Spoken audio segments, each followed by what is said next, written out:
Good day, ladies and gentlemen, your gun doctor here. Season 2 Reloaded just hit, including many stealths, nerfs, changes, and even more shenanigans. We're going to talk in this video about the top 10 loadouts in Season 2 Reloaded. Pretty much what did they do to the guns? How can you still play the FFAR M16 AUG? Are the LMGs completely chalked? We're going to go over all the stealth changes, what we have found out so far.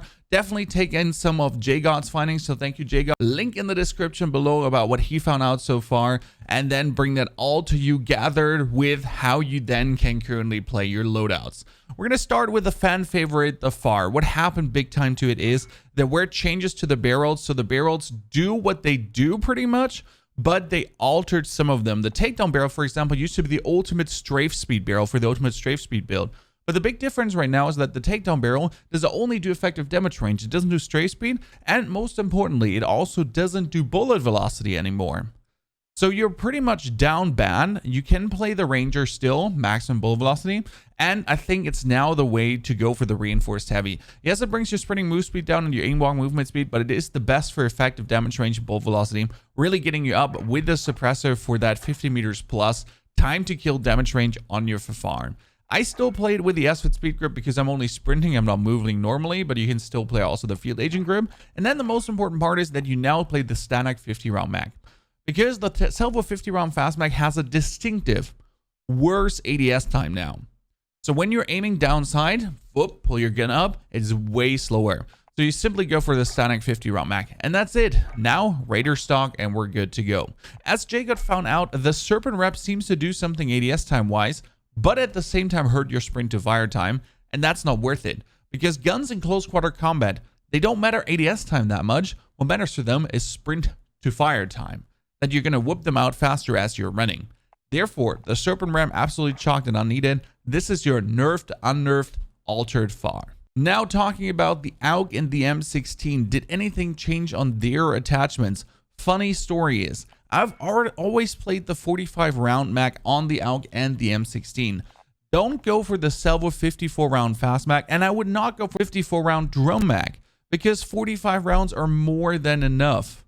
You have no ADS time penalty. You just have a little bit of reload quickness minus, but you shoot more than enough rounds with a 45 round drum mag. Same goes for the M16. 45 round drum mag is the vibe. Still the strike team. It still doesn't say bullet velocity. It still does do bullet velocity together with the fire rate. You have the agency, the actual 3 arms, or the Susan multi-zoom, whatever you like there, plus the field agent foregrip, and then the 45 round drum mag or the 45 round normal mag, to avoid any heavy ADS time penalty to your gun, and you have more than enough bursts to clap jimmies left and right.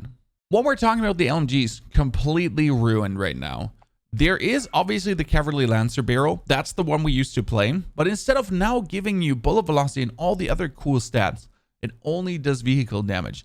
That means we have double firing move speed. Yeah, we have some firing move speed and ADS firing move speed. ADS firing move speed, firing move speed.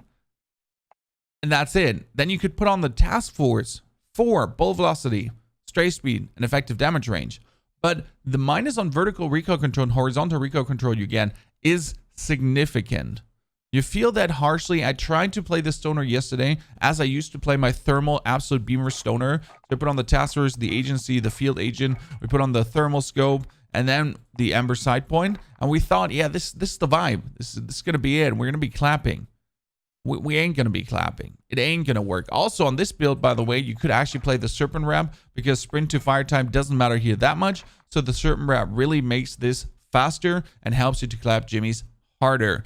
But now with the bonus recoil from the task force, they are ruined. We have to wait really for them to update this. I guess the only way how you could effectively play a stoner or an RPD right now would be as a sniper support gun. So you would go for something like a Hawksmoor probably, or like a Silix Holo Scout as support, and then you would play that together instead of with a task force. Maybe with the minus magnification, the recoil is actually better handleable, but realistically, you probably go for something with ADS firing move speed and firing movement speed. That you're just going to strafe faster, which also reduces your effective damage range, which kind of stings, but you don't really have many options. You could go for the cut down for the double firing move speed to have like an SMG-ish version here, but that's already about it what you could actually do with that LMGs at this point. On SMGs, not much has changed. No, the wraps are not an option because you might get more ADS time, but you lose sprint to fire time. And again, the ADS time is what it is. The ADS time is what matters. No, the other teams don't really work. The serpent wrap is the vibe here. Other teams actually still increase the ADS time. So the serpent wrap could be working, but realistically would not be working. If we're looking at the barrels, we still have the task force being the ultimate one with effective damage range, bullet velocity, and strafe speed, but you get more vertical and horizontal recoil control. That depends on the SMG itself, if it works or not. For example, the AK-70 for you doesn't mind using the task force. The Bullfrog doesn't mind using the task force. If I use my Mag-10 with the task force, I do mind. It really plays a role. So I do usually go for the reinforced heavy here. The problem with the reinforced heavy, though, it gives you minus sprinting move speed and minus aim walk movement speed. So by actually adding strafe speed with the SAS combat stock, you take strafe speed away with the reinforced heavy. But it's kind of like the maximum effective damage range you want to feel there. You could technically go for the rifled over the reinforced heavy, but the task force would be the optimum if you're anyway able to handle the recoil. And then you still go with agency suppressor, field agent if you feel like it, and or the bonus ammunition. But in this case here, also going for the standard 53 round drum mag, or actually going for the 43 round drum mag because it's more than enough already. You only have 10 bullets more and you avoid any time of ADS time penalty. So could be better. Interesting enough though, when we're going for the snipers and you want to play the standard zoom of the snipers, which I like recently in DOT, then with the serpent wrap, and that is from JGod found out, you can tremendously reduce the ADS time. That is very good. And then you can still go for the standard build with a wrap suppressor and the Comet Racken. Nothing changed about that. And you still have 2 attachments that you can freely spend because you're not going for the optic. So you can still go for the 7 round mag. And you could still go for the bipod, for example. The bipod helps that after a shot, the gun just doesn't fly away out of your hands that much. So it's more centered. The bruiser grip gives you aiming stability, but the aiming stability does still not really work or do anything. I usually go for the patrol grip for some sprint movement speed to just be able to move faster because general movement speed is useless if you're sprinting and only sliding. Same goes hand in hand in PELLINGTON. You can go for the serpent wrap here to make it faster, still Comet Recon and also wrap suppressor. If you're now playing the super aggressive PELLINGTON pushy maximum ADS time, you can go for the actual 3 arms and add literally any reticle that you enjoy. For me, it's currently the Cornelius reticle because it does such a good job. And then with the serpent wrap, you have an even faster ADS time to rival that one of the Kar 98 to then really have shots super centered. The reason why the PELLINGTON is so good, centered. And then I'm putting on the bipod here for like the shots to feel even more centered. For us Groza lovers, there was a recent change. The CMV mil-spec barrel does now plus damage plus strafe speed. Yes, you get minus effective damage range. Boo-hoo-hoo. Who cares about that? Because with the new damage that it adds, it also has no damage drop off anymore. Don't ask me why. It's definitely a mistake. It's definitely a bug. It makes no sense. But by using the mil-spec barrel, you get more recoil. We'll cover that in a singular video the next days. We're talking about how the Groza pretty much big time changes. But right now, with the 16.5 mil-spec barrel, the gun turns more forgiving. Because usually you need to really focus on chest shots with this gun to kill someone. Yet you still have to focus on chest shots. But for example, with 7 chest shots, you were able to kill someone. Now it's 5 chest shots plus 2 arms, legs, or shoulder shots. Which is insane. It changes absolutely about this gun because 5 chest shots and 2 arm shoulder shots way more reliable than only 7 chest shots to down someone. Plus on top of that, the headshot damage is still absolutely insane. Now playing the Groza with the Groza suppressor, the Spasnos grip, only the 45 round drum mag because again ADS time penalty is now working correctly on the max, being super annoying.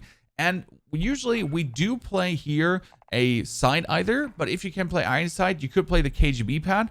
But on top of that, since the serpent wrap works, you could technically go for the serpent wrap because you ADS quite a lot with this. Since it though ruins sprint to fire speed, the KGB pad might be better to you, which actually increases sprint to fire speed. So try that out for you personally, what fits better to your playstyle, if it's the serpent wrap or if it's the KGB pad in this case scenario. I've found already that's pretty much changed not much about the Cold War guns. I mean, we're down to the FAR zone still. They actually did not touch the FAR. Yes, we have an ADS time nerf. Yes, the strafe speed is a little bit down, but this is literally the build I've been playing before. Nothing has actually changed about it. It hasn't gotten weaker apart from reload time, and that's about it.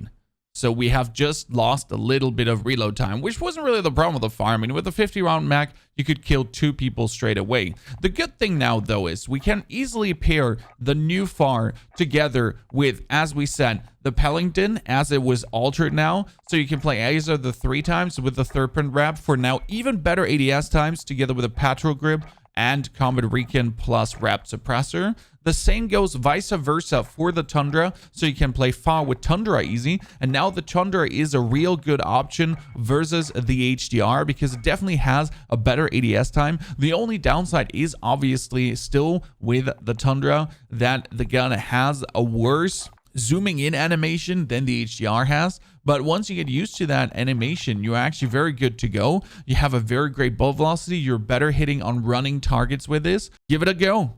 Don't hate on it. So the FFAR with the PELLINGTON or the Tundra is the vibe. And then it continues, actually, to be honest. It's still the FFAR with the M16. The FFAR with the AUG. So nothing has changed about the M16 and AUG apart from that you play the 45-round drum max. They're each on their same. So you can still pair the FFAR with every single gun you have witnessed. Obviously now, if you would really like to play the LMG, that's what we talked about. The best way to play the LMG currently would be with a Hawksmoor or a Slick Solo Scout. Then you can go for the Serpent Wrap, which actually works really well on that. So you increase the ADS time tremendously because the ADS time is really slow. At a percentage increase of ADS time on slow guns is always better than on fast guns already, because you know, if you make 11% or 12% out of 200 ms, or if you make 11 or 12% out of 500 ms, surprise, is actually good. Then you go for the agency suppressor. And when it comes down to the barrels now, I really have not done the insane testing. I would currently say realistically the cut down barrels the only thing you actually go for, as stupid as it seems. You can also just start with a Cavalry Lancer here, and you actually do have a gun. Like, you could play this as your SMG that you then play together with a sniper. And or on top of that, surprisingly, you could also play this together just with the AUG or the M16 for the ultimate ranges. And then you use this as the close quarter combat. Good time to kill for that. And also good ADS time now with the Serpent Wrap. And you can actually shoot cars so amazingly easy and send them back to the lobby. Well, ladies and gentlemen, I hope you're as disappointed as I am with this update because nothing really happened. The FFAR meta is still the FFAR meta. That means we'll still have to just experiment around, shenanigans, have some fun. When, as you see here, we've been trying to build some kind of SMG AK-47 to see if we can have that working because it has a 500 milliseconds time to kill. So why would it not actually do good in the current meta? We could have it working. Yes, you would probably lose against the FFAR if you don't have first shot, but pretty much if we're going after that argument, you lose always against the FFAR. So we'll be still making gun experience. We're still going to have fun, but we're definitely disappointed with the changes. Also, slight opinion on the Foresight perk. It's actually not that much of a problem. I know a lot of people are freaking out because Foresight is insane. The reality is Foresight is not insane because if you play good, you can buy it. You know where the game ends, but you don't have to play according to it. If you're camping, you can buy it and camp harder. But if you are a camper already or campers that camp, they don't need a bonus reason to camp. They'll camp anyways. They would, even without the Foresight perk, always sit in the middle of the zone without doing a single intel mission. So the Foresight actually does not change anything in the existing Warzone game because most people are not playing Warzone to win. And the people that are playing Warzone to win, they're already campy freaks anyways. Like it's isnt, for example. He doesn't need Foresight to play a strategy to be even more campy. Can he buy it? Yes, he can absolutely still buy it and still then even win more. But it wouldn't change like the amount of campiness that people bring down by nature. They'll camp regardless. For me, for example, as someone that races for kills and then goes for some strategy, so the medium ground of both, we'll do bounties 1, 2, 3, and then we'll have enough money to buy Foresight. And then from zone 4 on or so, we actually know where the game ends and we can just win the game. So we can kill race early, do the bounties to collect insane amounts of cash, get our loadouts, and then from zone 3, 4 on, we can just win the game by knowing where the game ends. So that's actually fantastic, and that's why Foresight, in my opinion, is not that big of a problem. But definitely drop in the comments below what you think about this patch, Foresight perk, the changes, what you would like to see, and if you found out anything secret hidden, drop that in the comments below here so that we could reiterate on that. Definitely the changes are sad. Definitely there will be things found out over the next couple of days. They'll probably bring some hot fixes in for other shenanigans, but that is so far what we're left with which is not a lot, but at least something. The new sniper isn't in yet. Ladies and gentlemen, I wish you a great time in Verdansk. Definitely do change your FFAR builds, or you're going to be a sad little potato, your AUGs and your M16s too. And no, the M16 and the AUG are not any weaker. The AUG's recoil magnitude increase did not change it at all. Have a great time. Don't forget to subscribe. Don't forget the live stream from 8 a.m. to 4 p.m. As always, on the Loadout website, everything will be updated too. See you soon in Verdansk.